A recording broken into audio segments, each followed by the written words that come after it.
Hey, it's Dr. Kaye from the Center for Functional Health. I hope you had a great day today. So today's question is, how much exercise is enough? So according to the Center for Disease Control and Prevention, they say that you need 150 minutes of moderate exercise, moderate intense aerobic exercise in a week. And you could also do 75 minutes twice a week of vigorous exercise and definitely get 2 strength training exercises in. Now, when I look at exercise, I look at it from 5 components: flexibility, strength, cardio, balance, and core. And when I look at it in the order which is most important, it's strength. Because as we get older, not only do we have the possibility of losing muscle mass, we lose our strength, right? So you don't want to end up being the old person with very flaccid muscles. You want to train strength, and that's resistance exercise. And that's using dumbbells, that's using kettlebells. I love kettlebells. It's using the resistance bands. That's doing body resistance work. So even if you did like push-ups and pull-ups and planks, all those are wonderful strength training exercise. Squatting and lunging, again, wonderful strength exercise. You can always take that same exercise and just slow down and make that exercise harder, and you engage more muscle fibers by doing so. So strength training, that is up top, the top number 1 for me. I think that's super important. Next one is core. So when your core is like your inner belt of your whole body, you want to make sure that this is nice and strong. With a good core, activities of daily living, getting up from the chair, getting off the toilet, going up the steps, getting out of the car, grabbing the water bottles from your local supermarket, all that is much easier when you have a strong core. Next comes balance.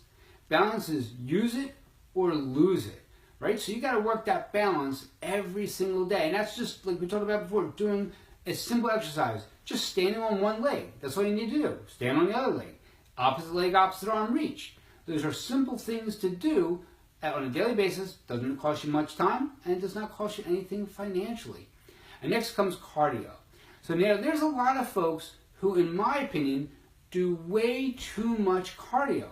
There's no reason whatsoever. Hey Roxanne, how you doing? Hope all's going well. Give me a thumbs up. Let me know how you're feeling. I feel people do too much cardio, right? There's no reason for you to be on the treadmill for an hour. There's nothing you do in your day that requires your heart to work at an hour capacity like you're working on the treadmill. I feel you need much more of the high intensity interval training. So that is more impact on the heart, a larger demand on the heart over a shorter period of time. That's what's going to be required for you to lift the box up off the floor and put it on a shelf above your head. An hour of being on the treadmill, it affects the knees, it affects the hips. Now, a lot of people do elliptical. I know they like the elliptical.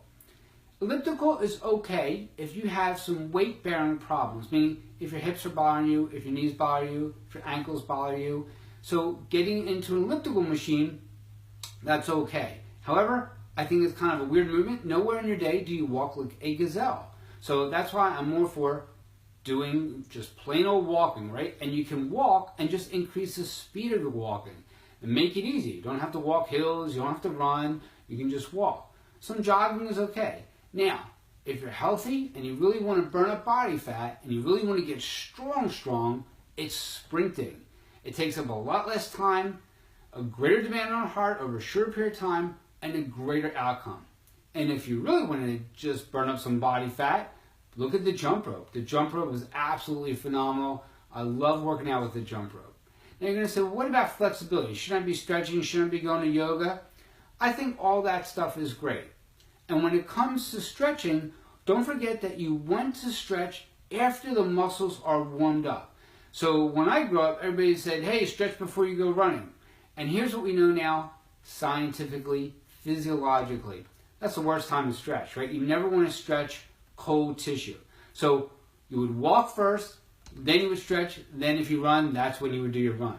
So when I do some stretching, I like to do that after I've done other activities because I'm stretching warm muscle.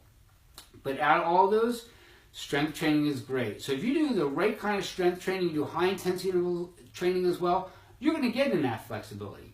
So you'll get it just by default, especially if your technique is good, because you can just add it in there. So that's where we're at tonight. So we're talking about, again, hey Jen, we're talking about how much exercise is needed. 150 minutes a week of, moderate intense exercise, or 75 minutes a week, twice a week of vigorous exercise, and then strength training.